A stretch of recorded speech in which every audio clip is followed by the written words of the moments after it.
پچھلے لیکچر میں ہم نے نیوٹنز لاء کو اپلائی کیا فرکشن کے مسائل کے اوپر، لیکن وہاں فرکشن یا رگڑ سے ایک خاص مطلب لیا گیا تھا، یعنی کہ دو ٹھوس اجسام اگر ایک دوسرے کے ساتھ یوں رگڑیں تو پھر اس کی وجہ سے فرکشنل فورس پیدا ہوتی ہے۔ لیکن یہ کوئی ضروری نہیں ہے کہ یہ ٹھوس اجسام ہوں، فلوئڈ فرکشن بھی موجود ہو سکتی ہے۔ مثال کے طور پر اگر آپ ہوا میں سے یوں اپنا ہاتھ گزاریں تو آپ کو بظاہر تو کوئی مزاحمت کا سامنا نہیں کرنا پڑتا، لیکن اگر آپ کے ہاتھ میں ایک چھتری ہو تو اس چھتری کو جب آپ گزاریں گے تو آپ کو محسوس ہوگا کہ ہوا مزاحمت پیدا کرتی ہے۔ یا ایک اور مثال، اگر آپ پانی میں سے اپنا ہاتھ یوں گزاریں تو وہاں بھی آپ کو مزاحمت کا سامنا کرنا پڑے گا۔ فلوئڈ فرکشن ابھی ہمارے لیے موضوع بنے گا اور اس کے بارے میں آپ کو کچھ مزید معلومات دینا چاہوں گا، لیکن اس سے پہلے یہ سوچیں کہ فلوئڈ فرکشن کتنی ضروری چیز ہوتی ہے۔ مثلاً اگر کوئی جہاز سے چھتری کے ذریعے سے نیچے اترنا چاہے اور فلوئڈ فرکشن ختم ہو جائے تو پھر اس کا انجام کیا ہوگا؟ اس بیچارے کی تو موت واقع ہوگی۔ لیکن اس سے زیادہ بڑی ٹریجڈی اس صورت میں ہوگی اگر فلوئڈ فرکشن سمندر میں ختم ہو جائے، پھر بیچاری مچھلیاں کیا کریں گی؟ وہ تیر نہیں سکیں گی۔ تو فلوئڈ فرکشن کو ہمیں ضرور سمجھنا چاہیے۔ فلوئڈ فرکشن تو ہے، لیکن اس کی کچھ صفات، کچھ پراپرٹیز سالڈ فرکشن سے مختلف ہیں۔ یہ دیکھیں کہ جب کوئی چیز فلوئڈ میں سے گزرتی ہے تو فلوئڈ کو رستے سے ہٹنا پڑتا ہے تاکہ وہ جگہ خالی ہو۔ لہٰذا یہاں پر ایکشن اور ری ایکشن، نیوٹنز لاز کو استعمال کرنا ضروری ہے۔ اب جیسے عام فرکشن میں ہوتا ہے، the direction of the fluid resistance is always opposite to the direction of the body's velocity through the fluid۔ مطلب یہ کہ اگر ایک جسم x ڈائریکشن میں جا رہا ہے تو فلوئڈ ریزسٹنس -x ڈائریکشن میں ہوگا۔ اس فلوئڈ کی کتنی مزاحمت ہوگی، وہ طاقت کتنی ہوگی جو پیچھے کی طرف دھکیلتی ہے، یہ بہت سی چیزوں کے اوپر ڈپینڈ کرتا۔ مثلا اس جسم کی رفتار کتنی ہے اس فلوئڈ کے اندر، یہ رفتار جتنی زیادہ ہوگی تو عام طور پہ مزاحمت بھی زیادہ ہوتی ہے، مگر میں یہ کہہ رہا ہوں کہ عام طور پہ۔ اب دیکھیں ایک لینئر لا ہم کہہ سکتے ہیں کہ the fluid resistance is proportional to the velocity, یہ بھی ہو سکتا، لیکن ڈپینڈ کرتا اگر ویلوسٹی اس سے بڑھ جائے تو یہ v اسکوائرڈ کے پروپورشنل ہو سکتا ہے یا v کیوبڈ، یا ہو سکتا ہے کہ بالکل ہی کوئی اور طرح کی ڈپینڈنس ہو۔ خاص طور پہ جب اس جسم کی ویلوسٹی تیز ہو جاتی ہے تب اس طرح کا لا اپلائی نہیں کرتا۔ تو جیسا کہ میں نے فرکشن کے لیے آپ کو پہلے بتایا تھا، سالڈ فرکشن کے لیے یہ ایمپیریکل لاز ہیں، مطلب یہ کہ ان کو آپ تجربے سے معلوم کرتے ہیں اور ان کا دائرہ کار بہت محدود ہوتا ہے۔ لیکن چلیے بالفرض ہم یہ مان لیتے ہیں کہ the frictional force is proportional to the velocity اور یہ مخالف سمت میں ہے، تو جسم اس طرف جا رہا ہے اور مزاحمت اس طرف ہے۔ اگر ہم یہ مان لیں تو پھر دیکھتے ہیں کہ اس کا اثر مختلف اجسام کے اوپر کیا ہوتا۔ گیلیلیو کا یہ تاریخی تجربہ تقریباً 400 سال پرانا ہے۔ اس نے لیننگ ٹاور آف پیزا سے 2 گولے گرائے، ایک بڑا اور ایک چھوٹا۔ دونوں گولے زمین کے اوپر ایک ہی وقت پر پہنچے۔ اس سے پہلے یہ سمجھا جاتا تھا کہ چھوٹا گولا بعد میں پہنچے گا اور بڑا پہلے۔ اب اگر آپ یہی تجربہ کریں، اور گیلیلیو نے یہ بھی کیا تھا کہ گولا اور پر دونوں ساتھ ساتھ گرائے جائیں تو پر بعد میں پہنچتا ہے اور گولا پہلے۔ دیکھیں پھر سے اگر یہ کیا جائے، پھر سے آپ یہ دیکھیں گے کہ گولا پہلے پہنچتا ہے اور پر بعد میں۔ تو اس وقت یہ سمجھا جاتا تھا کہ شاید زمین گولے کو زیادہ زور سے اپنی طرف کھینچتی ہے، لیکن اب ہمیں یہ پتہ ہے کہ دونوں کے اوپر برابر کی قوت ہے، پھر بھی گولا پہلے پہنچتا ہے اور پر بعد میں۔ اس کی کیا وجہ ہے؟ اس کو ہم فارمولوں سے سمجھنا چاہیں گے کہ یہ مزاحمت ہوتے ہوئے اس کی ایکسیلریشن، اس کی ویلوسٹی کے اوپر کیا فرق پڑتا ہے. تو چلیے اس کی انالیسس کرتے ہیں. فرض کیجئے کہ مزاحمت کی طاقت یعنی کہ the magnitude of the resisting force اس جسم کے اسپیڈ کے پروپورشنل ہے. اگر اسپیڈ کے پروپورشنل ہے تو آپ لکھیں گے F is proportional to V، اور اس کے آگے کوئی کانسٹنٹ ہوگا جس کو میں نے K کا نام دیا ہے. تو اگر اب آپ فورسز کا حساب لگائیں کہ کتنی فورس اوپر ہے اور کتنی نیچے ہے، تو یہ معلوم ہوگا کہ نیچے جو فورس عمل کرتی ہے وہ ہے mg مائنس kv. یہ مائنس kv کیوں؟ اس لیے کہ جسم یعنی کہ یہ پر اگر نیچے گرتا ہے تو فورس اوپر کی طرف ہوگی. So therefore mg minus kv is equal to ma. A is the acceleration. اب کچھ وقت کے بعد تو یہ پر ایکسیلریٹ ہونا چھوڑ دے گا، اس کی ایکسیلریشن ختم ہو جائے گی اور یہ ایک کانسٹنٹ سپیڈ پہ پہنچے گا جس کو ٹرمینل ویلوسٹی کہتے ہیں. اور اس ٹرمینل ویلوسٹی کی پہچان یہ ہے کہ یہ کانسٹنٹ ہے، گویا کہ یہ وقت کے ساتھ تبدیل نہیں ہوتی. اور اس کی ویلیو آپ یوں نکالیں گے کہ A کو اگر آپ نے 0 کر دیا تو پھر وہاں سے V terminal is equal to mg divided by K. تو اب ہمارا کافی ایکسپیرئنس بنتا جا رہا ہے، ہم نے مختلف قسم کے پرابلم سالو کیے ہیں، مگر ان کے کچھ کامن فیچرز ہیں جن کو اب ہمیں ریویو کرنے کی ضرورت ہے. تو سب سے پہلے تو آپ فورسز کی شناخت کرتے ہیں، کون سی فورس کہاں پہ عمل کرتی ہے.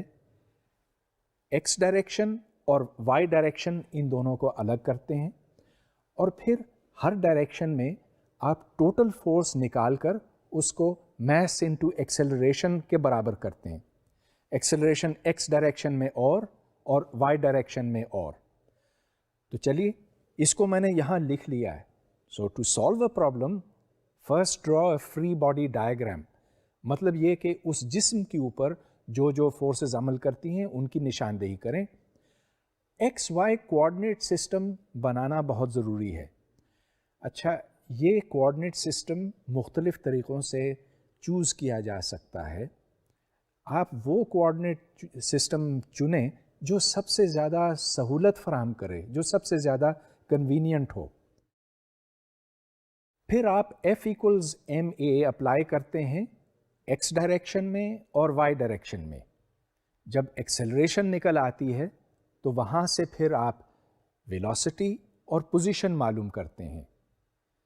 اس کے بعد پھر آپ الجبرا کے ذریعے سے جو ان نونز ہیں وہ نکالتے ہیں. اب میں اس طریقہ کار کی اپلیکیشن کروں گا مختلف سسٹمز کے اوپر. تو سب سے پہلے یہ لیجئے کہ ایک جسم ہے اور اس کے ساتھ ایک دوسرا جسم لگا ہوا ہے، اور میں یہاں سے پہلے والے کو دھکا دے رہا ہوں اس طرف. اس مخصوص پرابلم میں فرکشن نہیں ہے. اب اس کو میں ڈیفائن کرتا ہوں اس ڈائیگرام کے ذریعے سے. یہ دو بلاکس ہیں، ایک کا ماس 2m ہے، دوسرے کا m ہے، اور یہ فرکشن لیس سرفیس کے اوپر موجود ہیں. لیفٹ سائڈ سے فورس F اپلائی کی گئی ہے. اب یہ دیکھیں کہ یہ دونوں اجسام اصل میں ایک جسم کے طور پر حرکت کریں گے سیدھے ہاتھ کی طرف. ایک کا ماس 2m ہے، دوسرے کا m ہے، تو کل ماس بنتا ہے 3m. اب یہ فورس ایک جسم کے اوپر ایکٹ کر رہی ہے، وہ جسم جس کا ماس 3m ہے، چنانچہ ایکسیلریشن کی قیمت بنتی ہے the force divided by 3m. اب ہم یہ جاننا چاہتے ہیں کہ جو چھوٹا ماس ہے، وہ ماس جس کی ویلیو m ہے، اس کی ایکسیلریشن کیا ہے اور اس کے اوپر جو فورس عمل کر رہی ہے وہ کیا ہے. اب ظاہر ہے کہ ایکسیلریشن تو دونوں کی برابر ہے. جو 2m والے ماس کی ہے وہ بھی F/3m ہے، اور اس چھوٹے والے کی بھی F/3m ہے. وہ اس لیے کہ وہ ساتھ ساتھ چل رہے ہیں. اب آپ نیوٹنز لا اپلائی کریں. دا فورس آف 2 on 1، تو جو بڑا ماس ہے وہ چھوٹے ماس کو دھکا دے رہا ہے، اور یہ m into a کے برابر ہونا چاہیے. So f of 2 on 1 is m into f over 3m which is equal to f by 3. تو اس کا مطلب یہ کہ جو فورس اپلائی ہوئی چھوٹے ماس کے اوپر that is only 1/3 of the total force. اس طرح سے ہم مختلف قسم کے سوالات حل کرتے ہیں. تو ایک طریقہ کار میں نے وضع کیا ہے، اور اگر آپ اس پر عمل کرتے جائیں تو جو پرابلمز آپ کے اسائنمنٹ میں ہیں وہ آسانی سے حل ہو جائیں گے، اور آپ کو پریکٹس سے سوچنے کا موقع ملے گا کہ نیوٹنز کے لاز کس طرح سے اپلائی ہوتے ہیں مختلف حالات اور مختلف مسائل کے اوپر. جب میں نے آپ کو نیوٹنز لا کے بارے میں بتایا تھا، اور خصوصاً پہلا اور دوسرا قانون، تو میں نے کہا تھا کہ یہ لاز صرف انرشل فریمز میں اپلائی کرتے ہیں. اب انرشل فریم سے مراد کیا؟ یہ وہ فریم ہے جو ایکسلریٹ نہیں کرتا. جو فریم ایکسلریٹ کرتا ہے اس کو نان انرشیل یا ایکسلریٹنگ فریم کہتے ہیں. اب کتنے انرشیل فریمز ہیں؟ آپ کس فریم میں نیوٹنز لا کو درست مان سکتے ہیں؟ پہلے اس کے اوپر ہم ذرا غور کرتے ہیں. نیوٹن نے یہ کہا کہ ہر وہ فریم جو ایکسلریٹ نہیں کرتا ہے وہاں لا نمبر 1 اور لا نمبر 2 اپلائی ضرور کریں گے. اب ایسے فریمز کی تعداد ان گنت ہے. You can apply Newton's law in any inertial frame but not in a naan inertial اور ایکسلریٹنگ فریم. اب آپ کون سا فریم چوز کریں گے، کون سا سب سے زیادہ کنوینئنٹ ہے، یہ پرابلم کے حوالے سے ہی طے ہو سکتا ہے. ظاہر ہے کہ اگر آپ زمین کے اوپر کسی گاڑی کی حرکت کو اسٹڈی کرنا چاہتے ہیں تو آپ کوآرڈینیٹ سسٹم یا ریفرنس فریم آسمان میں تو نہیں رکھیں گے، آپ تو اس گاڑی کے نزدیک ہی بنائیں گے. مگر تمام انرشیل فریمز ایکویولنٹ ہیں، جس کا مطلب یہ کہ جو نتیجہ آپ اس انرشیل فریم میں نکالتے ہیں اور جو اس میں نکالتے ہیں، آخر جو آنسر نکلے گا، اور وہ آنسر کسی فزیکل کوانٹٹی کے لیے ہوگا، تو وہ آنسرز ایک دوسرے کے برابر ہوں گے. چنانچہ یہ آپ کی مرضی ہے آپ کون سا انرشیل فریم چوز کرتے ہیں. اب یہاں ایک اور سوال اٹھتا ہے کہ کیا زمین ایک انرشیل فریم ہے؟ ہم تو اس بات کے عادی ہیں، ہم سمجھتے ہیں کہ جہاں ہم کھڑے ہیں تو وہاں کوئی چیز ہل نہیں رہی ہے، حرکت نہیں کر رہی ہے، اور کہ ہم ایک انرشیل فریم کے اندر کھڑے ہیں. یہ بات تو مکمل طور پر درست ہو نہیں سکتی. جب ہم یہ کہتے ہیں کہ ہم ساکن ہیں، کھڑے ہیں، ہمیں پتہ ہے کہ یہ بات درست نہیں ہے، کیونکہ زمین گھوم رہی ہے، وہ اپنے محور کے گرد گھومتی ہے، اور پھر زمین خود سورج کے گرد یوں گردش کرتی ہے. چنانچہ زمین کو انرشیل فریم ماننا کبھی مکمل طور پہ درست نہیں ہو سکتا. ہاں، یہ اور بات ہے کہ بہت حد تک یہ بات درست ہے، اور یہ بہت کنوینئنٹ بات بنتی ہے کہ ہم زمین کو ساکن مانیں. لیکن بعض ایسے پرابلمز ہیں جہاں زمین کو ساکن سمجھنا ٹھیک نہیں ہوگا. مثال کے طور پر اگر کوئی راکٹ یہاں سے یہاں جاتا ہے تو جتنا عرصہ وہ یہاں سے یہاں جاتا ہے تو زمین اس عرصے میں تھوڑا سا گھوم بھی گئی ہے، یا راکٹ نہیں تو جہاز. لہٰذا زمین کو انرشیل فریم ماننا پوری طرح سے ٹھیک نہیں ہے. انرشیل فریم کی بات اور نان انرشیل فریم کی بات ہم تفصیل سے بعد میں کریں گے، لیکن اب میں آپ کو یہ بتانا چاہ رہا ہوں کہ بعض ایسے مسائل پیدا ہوتے ہیں، بعض ایسے نئے کانسیپٹس آتے ہیں نان انرشیل فریمز میں جن سے ہم بھاگ نہیں سکتے اور جن سے اب ہمیں نمٹنا پڑے گا. مثال کے طور پہ یہ ایک شخص ہے جو کسی لفٹ میں کھڑا ہے، اس کے نیچے ایک اسپرنگ بیلنس ہے، اور اس اسپرنگ بیلنس سے پتہ چلتا ہے کہ کتنا دباؤ پڑ رہا ہے اس بیلنس کے اوپر. اگر یہ لفٹ کھڑی ہے یا ایک مستقل رفتار پہ چل رہی ہے تو اس صورت میں ایکسلریشن 0 ہے. ایسی صورت میں n minus M G is equal to 0. یاد رہے کہ یہاں پر n نارمل فورس ہے اور mg اس شخص کا وزن ہے، تو اب چونکہ یہ دونوں برابر ہیں اس واسطے n equals mg اور apparent weight equals the true weight. apparent weight اب ٹرو ویٹ کے برابر ہے لیکن صرف اس صورت میں کہ ایکسیلریشن 0 ہو. اب فرض کیجئے کہ یہ لفٹ اوپر کی طرف ایکسیلریٹ ہو رہی ہے.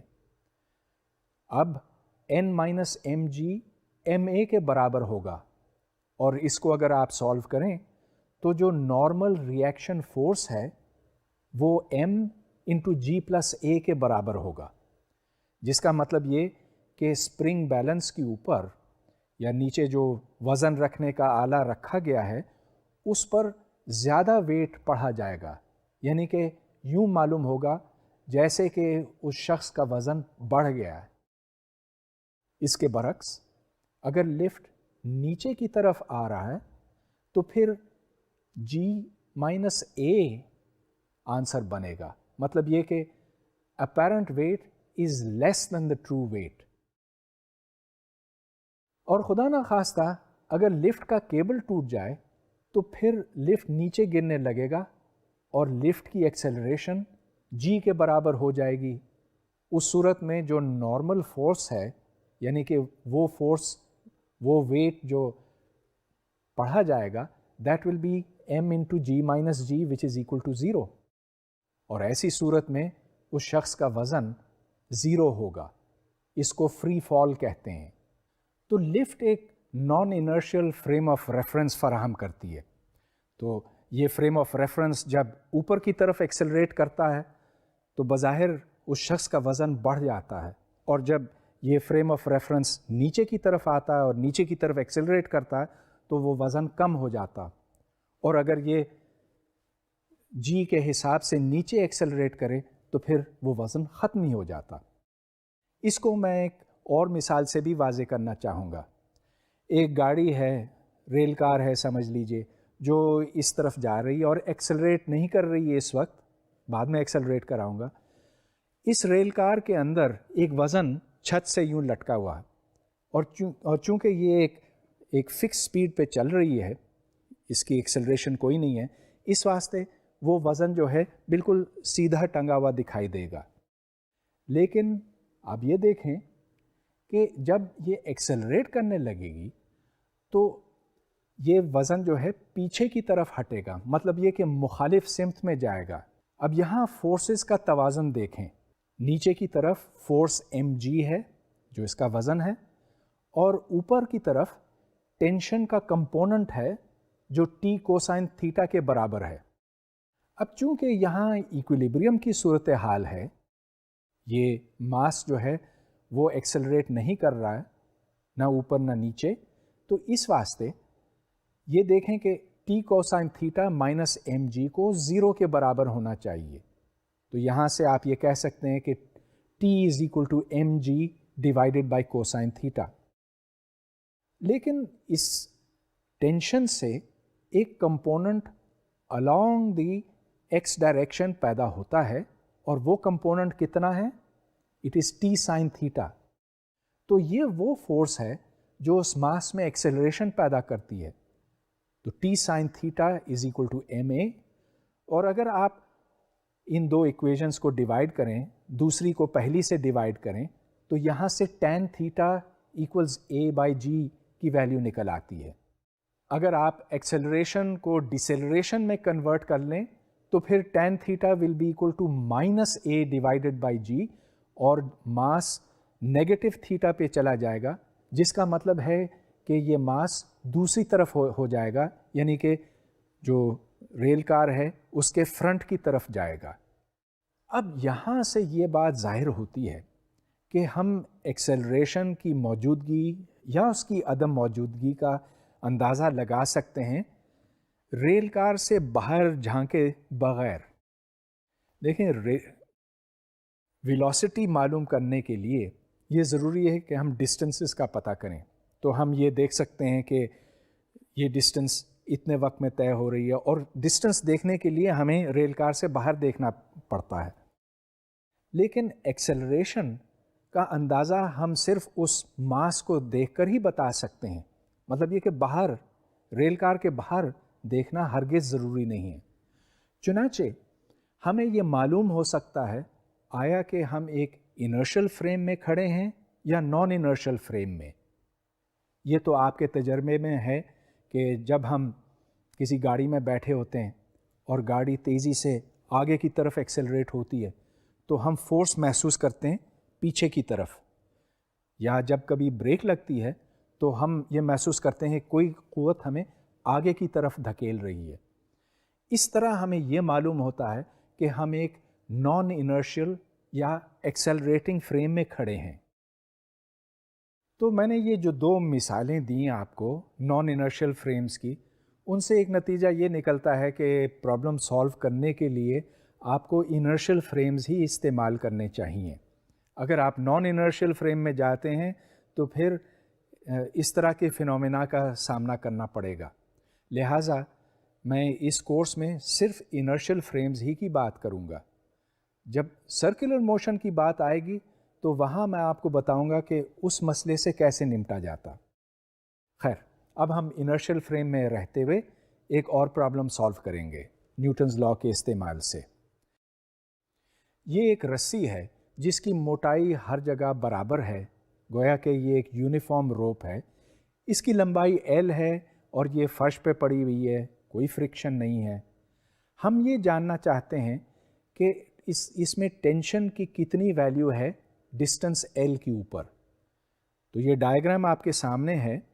اس رسی کو لیفٹ پہ کھینچا جا رہا ہے فورس F کے ساتھ، اور ہم یہ جاننا چاہ رہے ہیں کہ tension T at distance L کی ویلیو کیا ہوگی۔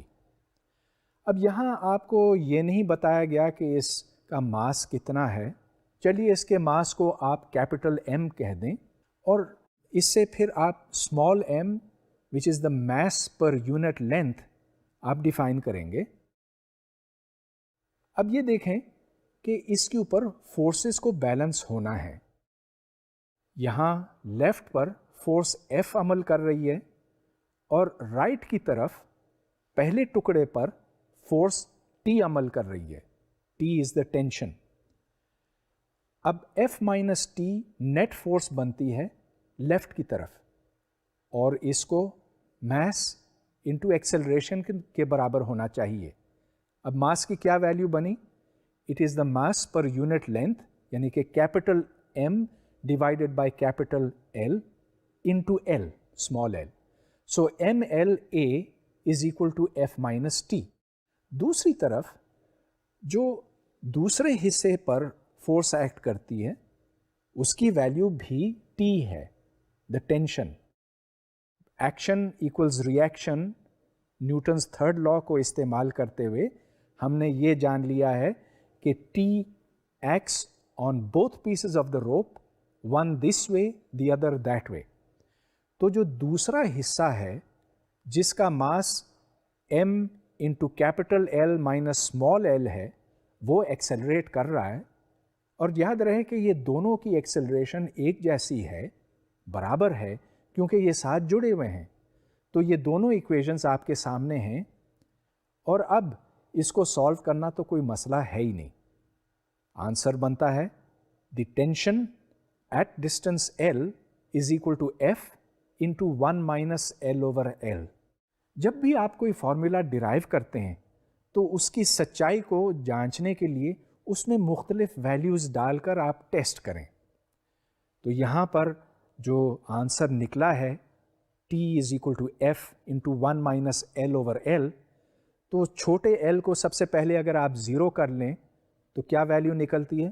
دا tension is equal to the force, یا T is equal to F۔ اور یہ بڑی معقول بات بنتی ہے اس واسطے کہ جس جگہ پہ آپ نے فورس اپلائی کی ہے وہاں پر تو ٹینشن کو T ہی ہونا چاہیے، T ایکولز F۔ دوسری طرف اگر آپ اسمال l کی ویلیو رکھیں ایز کیپٹل L تو پھر ٹینشن کی کیا ویلیو نکلے گی؟ 0، اور 0 نکلنی چاہیے اس واسطے کہ جو اس کا آخری سرا ہے، دوسری طرف کا سرا ہے، وہاں پر تو کوئی فورس ہو نہیں سکتی، there is nothing for it to act upon۔ تو یہ جواب جو ہم نے نکالا ہے درست ہے۔ اب ایک اور پرابلم کی طرف چلتے ہیں.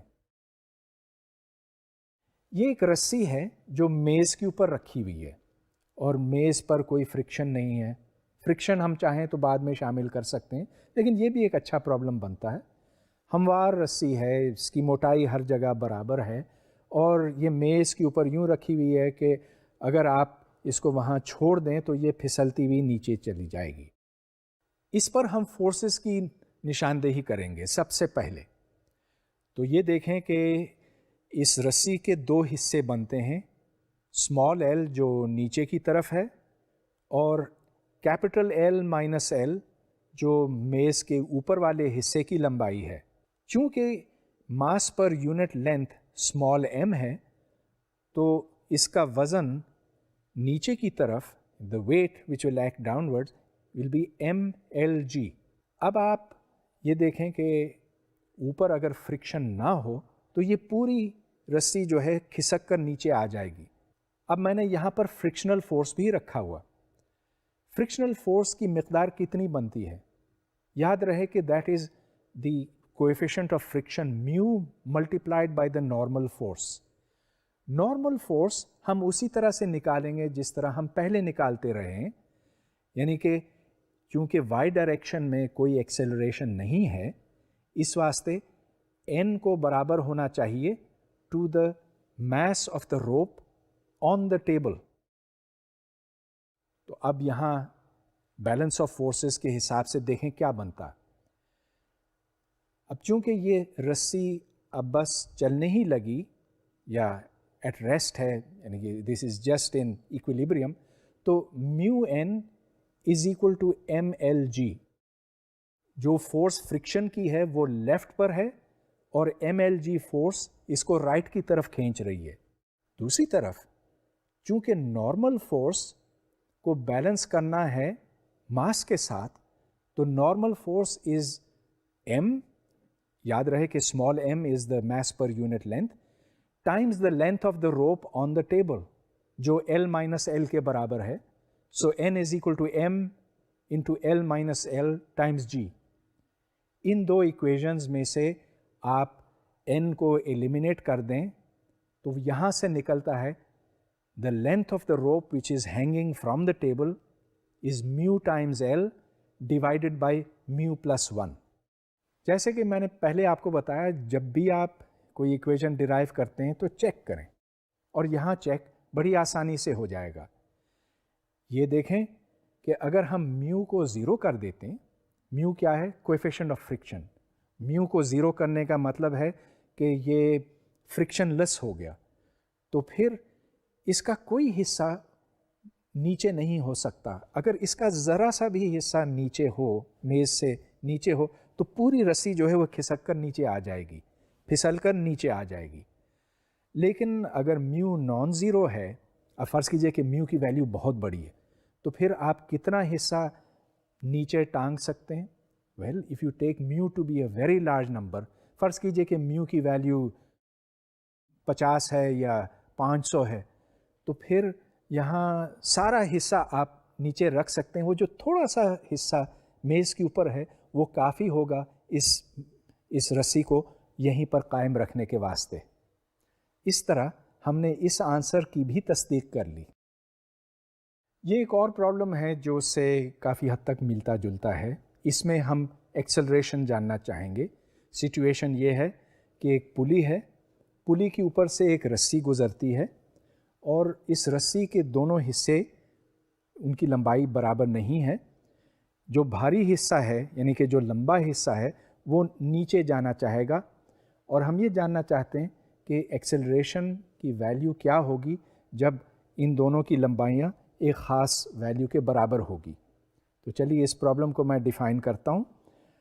یہ آپ کے سامنے پلی ہے، اس رسی کی ٹوٹل لمبائی ایل ہے، جس کا مطلب یہ کہ اگر ایک سائڈ پہ لینتھ ایکس ہے تو دوسری سائڈ پر ایل مائنس ایکس ہے. اس میں کوئی فرکشن نہیں ہے اور یہ ایک میسو روپ ہے، مطلب یہ کہ یہ ایک وزنی رسی ہے اور اس کا ہر یونٹ لینتھ اس کا وزن ہے M. So M is the mass per unit length. اب چلیے یہاں پر ہم فورسز کا توازن دیکھتے ہیں کیا بنتا. تو فورسز کی نشاندہی کی جائے. جو فورس نیچے کی طرف اس رسی کو کھینچ رہی ہے اور سیدھے ہاتھ پر جو لمبائی ہے وہ زیادہ ہے, L مائنس ایکس کو یہاں ایکس سے بڑا سمجھا گیا, تو یہاں پر فورس ہوگی M into L minus x Times G. یہ نیچے کی طرف ہے. اور اسی طرح جو دوسرا حصہ ہے وہاں پر بھی فورس mgx نیچے کی طرف ہے اور ٹینشن اوپر کی طرف. تو جو ٹوٹل فورس بنتی ہے نیچے کی طرف that is L minus 2x into mg. Newton's law کے مطابق this should be equal to the mass into the acceleration. تو یہ m انٹو L, اور یاد رہے کہ یہاں L جو ہے this is the total length of the rope, اس کا ہر حصہ ایکسیلریٹ کر رہا ہے. So it is MLA. اب یہاں سے آپ A کے لیے سالو کریں تو A is equal to 1 minus 2x divided by L into G. اس آنسر کی بھی ہم تصدیق کرنا چاہتے ہیں. یہ دیکھیں کہ اگر x کی ویلیو L بائی 2 ہو تو دونوں حصوں کی لمبائی برابر ہوگی, یعنی کہ x از L بائی 2 اور L مائنس ایکس وہ بھی L بائی 2 ہے. تو ایسی صورت میں فورسز برابر ہونی چاہیے اور کوئی ایکسلریشن نہیں ہونی چاہیے اس رسی میں, اور یہی آنسر ہمیں یہاں ملتا. پھر آپ یہ بھی نوٹ کریں کہ لیفٹ سائڈ پر ایکسلریشن کے ڈائمینشنز ہیں, ایکسلریشن ہے, اور رائٹ سائڈ پر G ہے وہ بھی ایکسلریشن, لینتھ پر میٹر اسکوائرڈ اس کے یونٹس ہیں. تو یہ بھی ہم نے کنفرم کر لیا. اب چلیے اس طرح کے پرابلمس کی ہماری پریکٹس بنتی جا رہی ہے. اگلے پہ چلتے ہیں. اس پرابلم میں 2 ماسز ہیں اور یہ ایک فرکشن لیس سرفیس کے اوپر ہے. تو اس میں ایک بڑا ماس ہے کیپٹل M اور اس کے ساتھ ایک چھوٹا ماس M چسپاں ہے. چسپاں یوں ہے کہ اس کے اوپر ایک فورس F عمل کر رہی ہے اور اس فورس کے ہوتے ہوئے یہ چھوٹا ماس نیچے کھسک نہیں سکتا. اس لیے نہیں کھسک سکتا کہ یہاں پر فرکشنل فورس موجود ہے. تو جو بڑا ماس ہے اور چھوٹا ماس ہے وہ ساتھ یوں جڑے ہوئے ہیں. جڑے ہوئے مطلب یہ کہ ان کانٹیکٹ ہیں, اور فرکشنل فورس ہے جو چھوٹے ماس کو نیچے پھسلنے سے روکتا. اب اس کی انالیسس ہم تفصیل سے کریں گے. اب چونکہ total mass small m plus big M بنتا ہے تو نیوٹنز لا جب آپ اپلائی کریں گے تو F is equal to m plus m multiplied by A. A is the acceleration along the x direction, اور چونکہ یہ دونوں اجسام ایک دوسرے کے ساتھ ساتھ چل رہے ہیں تو اس واسطے دونوں کی ایکسیلریشنز بھی برابر ہیں. یہاں سے آپ A کی ویلیو نکالیں گے as F divided by the some of the 2 masses. لیکن جیسا کہ میں نے آپ کو بتایا جو چھوٹا ماس ہے یعنی کہ وہ جس کا ماس M ہے وہ نیچے پھسلنے کی کوشش تو ضرور کرنا چاہے گا کیونکہ اس کے اوپر ایک فورس عمل کر رہی ہے گریوٹی کی جس کی ویلیو ہے M انٹو G. لیکن وہاں فرکشنل فورس بھی موجود ہے, اور اگر یہ فرکشنل فورس میو n سے کم ہو تو پھر یہ اپنی جگہ پہ قائم رہے گا. چنانچہ یہ ضروری ہے کہ نارمل فورس n ٹائمز میو ایم جی سے بڑا ہو, بصورت دیگر یہ نیچے گر جائے گا. لیکن آپ یہ دیکھتے ہیں کہ n تو ایم اے کے برابر ہے, n از دا نارمل فورس, اور ایم اے کی ویلیو آپ کیسے نکالیں گے؟ خیر ایم اے کی آپ نکال چکے ہیں. So n is equal to m into F divided by the sum of the masses. یہاں سے یہ نتیجہ نکلتا ہے کہ اگر f کی value m plus m times G divided by mu سے بڑی ہو تو پھر یہ سسٹم اسی طرح سے قائم رہے گا. مطلب یہ کہ جو چھوٹا ماس ہے وہ نیچے نہیں کھسکے گا. اب یہ دیکھیں کہ اگر آپ نے اس سے کم زور سے دھکا دیا تو وہ ایکسلریشن آگے کی طرف کافی نہیں ہوگی اور اس طرح سے نارمل فورس جو درکار ہے فرکشنل فورس پیدا کرنے کے لیے وہ ناکافی ہوگی اور اسمال میس ایم یہ نیچے کی طرف گر جائے گا۔ یہاں آپ ڈائمینشنز بھی چیک کر لیں۔ ہاں ایک بات جو مجھے پہلے کہنا چاہیے تھی ابھی کہہ دیتا ہوں، میو از اے ڈائمینشن لیس کوانٹٹی۔ وہ کیسے پتا؟ اس واسطے کہ جو فرکشنل فورس ہے that is equal to mu times N. N خود ایک فورس ہے اور لیفٹ سائڈ پر بھی فورس ہے، تو میو ہمیشہ ڈائمینشن لیس ہونا چاہیے۔ جب بھی آپ کوئی ایکویژن ڈیرائیو کرتے ہیں تو آپ کو اس کی تصدیق کرنے کے واسطے نہ صرف اس کے لمٹس دیکھنے چاہیے لیکن اس کے ڈائمینشنز بھی دیکھنا بہت ضروری ہے۔ رسی کے ذریعے سے ہم فورس کی ڈائریکشن بدل سکتے ہیں، تو اس میں جو ٹینشن کی ویلیو ہے وہ وہی رہ سکتی ہے لیکن ڈائریکشن اس کی بدلی جا سکتی ہے۔ اس قسم کا ایک پرابلم چلیے حل کرتے ہیں۔ تو یہاں پر دو ماسز ہیں، ایک M1 دوسرا M2، اور یہ ایک رسی کے ساتھ جڑے ہوئے ہیں۔ ماس M2 جیسے جیسے نیچے آئے گا تو M1 اس کے ساتھ ساتھ چلے گا۔ اس پرابلم میں کوئی فرکشن نہیں ہے۔ تو پہلے یہ دیکھیے کہ فورسز کیا کیا بنتی ہیں یہاں پر۔ M2 کے اوپر گریوٹی اثر انداز ہے اور جو فورس جو ویٹ نیچے کی طرف ہے دیٹ از M2G۔ اوپر اس رسی کا ٹینشن کھینچ رہا ہے، تو net force is M2G minus T2، یہ M2 کے اوپر۔ M1 کو دیکھیں تو M1 کو سیدھے ہاتھ کی طرف T1 کھینچ رہا ہے اور M1G نیچے کی طرف اس کا وزن ہے جس کا نارمل ریئیکشن N ہے۔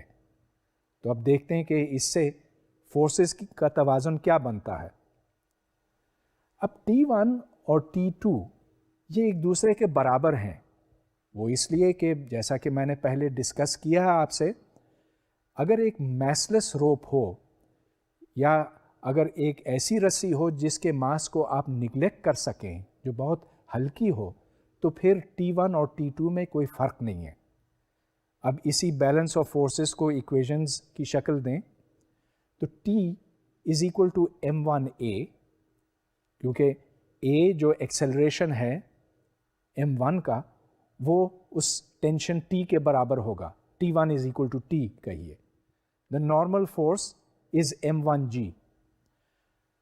پھر M2 کو دیکھیں تو نیچے کی طرف جو فورس بنتی ہے that is M2G minus T۔ ہاں میں نے وہاں پر T2 لکھا تھا لیکن T2 اور T1 ایک دوسرے کے برابر ہیں، اور نیوٹنز لا کے مطابق M2G مائنس T کو M2 Times the acceleration A کے برابر ہونا چاہیے۔ اب بس یہ تین ایکویشنز ہیں، آپ تھوڑی سی سبسٹیٹیوشن کریں تو یہاں سے ایکسلریشن اور ٹینشن دونوں کی ویلیوز نکل آئیں گی۔ تو یہاں ایکسلریشن کی ویلیو ہے M2 divided by M1 plus M2 into G، اور یہ دیکھیں کہ M2 divided by M1 plus M2 یہ ڈائمینشن لیس ہے کیونکہ اوپر ماس ہے اور نیچے بھی ماس ہے۔ تو ایکسلریشن لیفٹ سائڈ پر ایکسلریشن کے یونٹس یعنی کہ LT ٹو دا مائنس 2 کے ہیں، اور رائٹ سائڈ پر بھی ایکسلریشن ہے، G is of course 9.8 metres per second squared, اور رائٹ سائڈ پر T کی ویلیو نکل آئی، the tension in the string which is M1 M2 divided by the total mass times G۔ اب یہاں T کے ڈائمینشنز بنتے ہیں ماس انٹو ایکسلریشن، کیونکہ M1 M2 divided by M1 plus M2 یہ ماس کے ڈائمینشنز ہیں اور ٹینشن فورس کے برابر کے ڈائمینشنز کا ہے۔ آپ ایک اور بات یہ نوٹ کریں کہ اگر M1 is equal to M2 تو پھر this becomes m squared over 2m which is m over 2 into g۔ تو اس کا مطلب یہ کہ اگر اس کو ایک جسم سمجھا جائے تو اس جسم کا آدھا حصہ جو ہے وہ ایکسلریشن نیچے کی طرف کاز کر رہا ہے اور دوسرا نہیں کر رہا ہے، اس واسطے ایفیکٹولی صرف ½ m اس کی ایکسلریشن کی وجہ بنتی ہے۔ یہ بھی دیکھیں کہ اگر m1 یا m2 0 ہوں تو پھر ٹینشن ختم ہو جاتی ہے، the tension is equal to 0۔ اس طرح سے ہم نے اس فارمولے کی بھی تصدیق کی، اور اب ہم اور آگے چلتے ہیں۔ اب ایک اور پرابلم ہے، یہ پولیس کا ہے۔ اس پلی میں ایک ماس m1 ہے، دوسرا m2 ہے، اور اب ڈائیگرام کو دیکھیے تو ڈائیگرام پہ آپ کو فورسز دکھائی دیں گی۔ ٹینشن T2 T1 اور T1 اور T2 ایک دوسرے کے برابر ہوں گے، یہ پلی سے لٹکے ہوئے ہیں، ٹنگے ہوئے ہیں، اور ہم جاننا چاہتے ہیں کہ ایکسلریشن کیا ہے۔ بیلنس اور فورسز لگائیے تو نیچے کی طرف m2g جو کہ اس ماس کا وزن ہے، ویٹ ہے، اور اوپر ٹینشن T ہے، تو m2g minus T is the total force downwards on mass m2، تو یہ ma کے برابر ہوا۔ اب آپ دوسرا ماس لیجئے تو وہاں m1g minus T ہے، اور یہ مائنس ma کے برابر ہے۔ مائنس کیوں؟ اس واسطے کہ اگر ماس m2 نیچے کی طرف آتا ہے تو ماس m1 اوپر کی طرف جائے گا۔ اب یہ دو ایکویشنز ہیں، پہلی اور دوسری، ان دونوں کو آپ ایڈ کر لیجئے، اور ایڈ کرنے سے کیا ہوگا کہ ma اور مائنس ma یہ 0 ہو جائیں گے، تو 2t کی ویلیو نکلے گی as m1 plus m2، so t is equal to half of m1 plus m2۔ یہ آپ پہلی یا دوسری ایکویشن میں لگائیں تو یہاں سے پھر ایکسلریشن کی قیمت نکلتی ہے as m2 minus m1 into g/2۔ یہاں بھی یہ بات obvious ہے کہ اگر یہ دونوں ماسز برابر ہوں، if m1 is equal to m2، تو پھر ایکسلریشن نہیں ہو سکے گی، جتنا وزن ادھر ہے اتنا وزن ادھر ہے، and that will be zero acceleration۔ تو نیوٹنز لاز کے ہم نے کئی اپلیکیشنز دیکھے ہیں، اور بھی بہت سے ہیں، لیکن اب چونکہ وقت کم ہے اس واسطے میں صرف اس کی جو بعض امپورٹنٹ باتیں ہیں وہ دہرانا چاہوں گا۔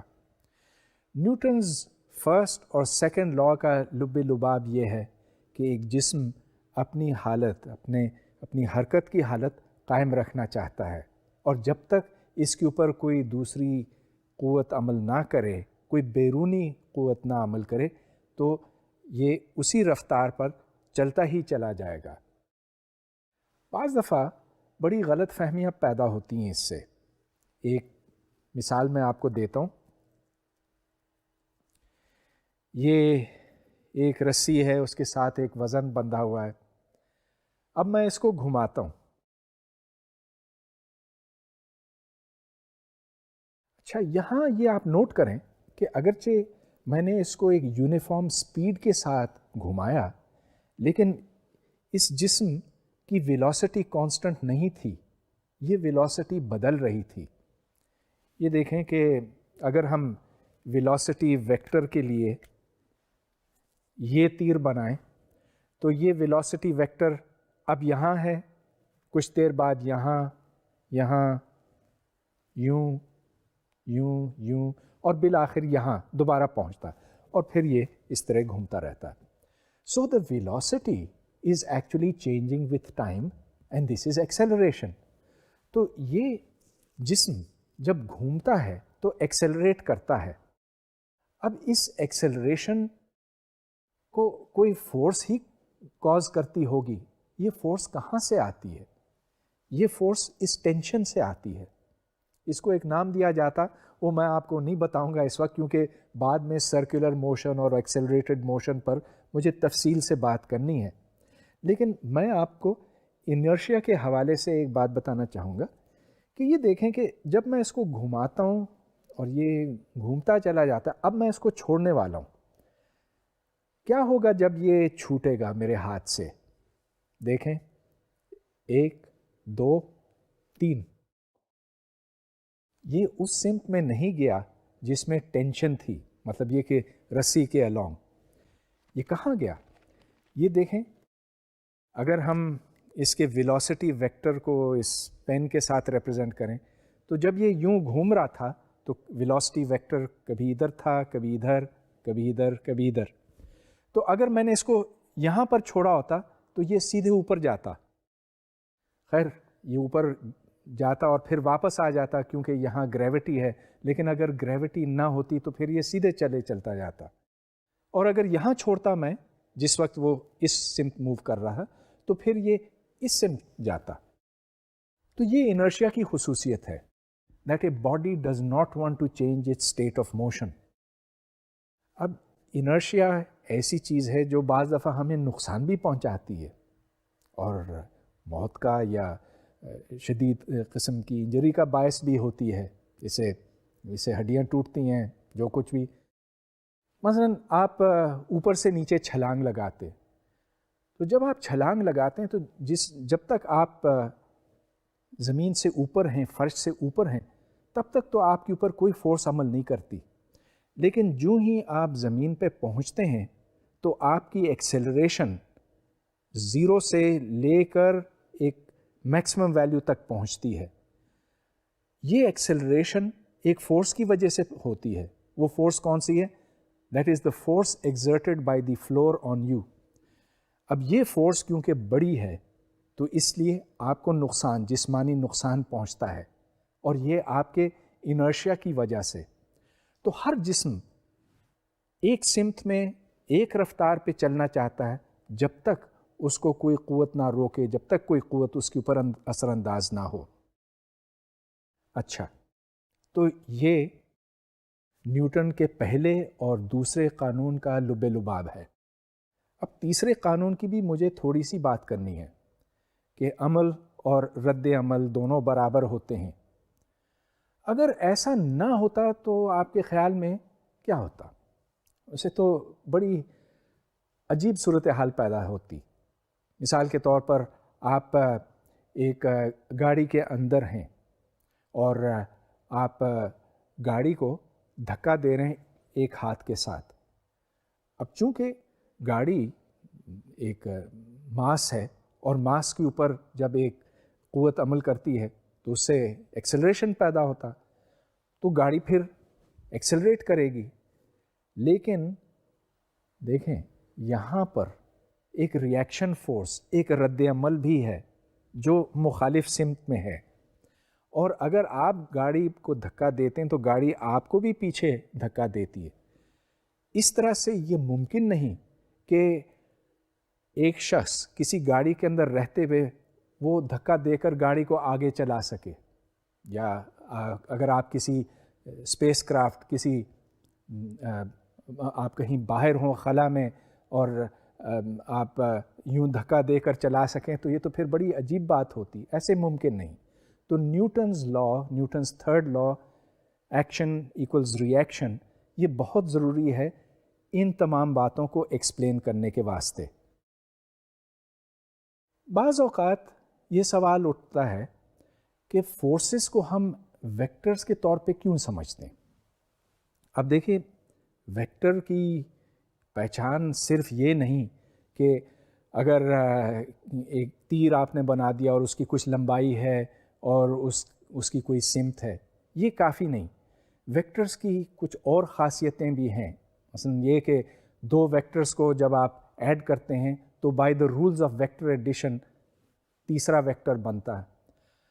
ہاں ہم یہ جانتے ہیں کہ ڈسپلیسمنٹ اور ویلوسٹی ویکٹرز ہیں، مگر فورس ویکٹر کیوں ہے؟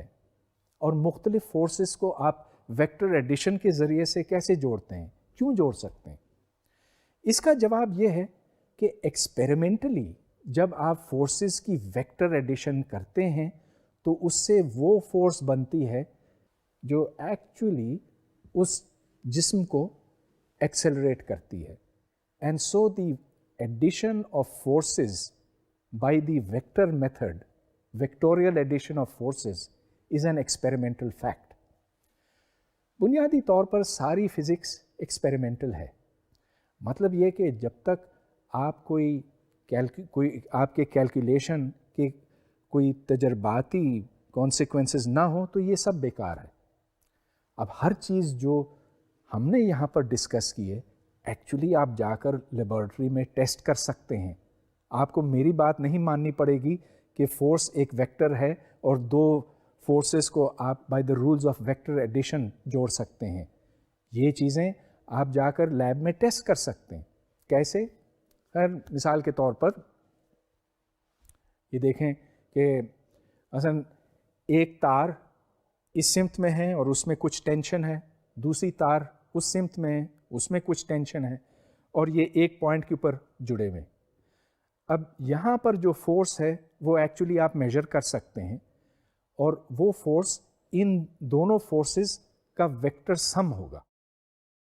تو اس طرح ہم ایکسپیریمنٹلی یعنی کہ تجرباتی طور پر ویکٹر ایڈیشن آف فورسز کو کنفرم کرتے ہیں، اس کی تصدیق کرتے ہیں.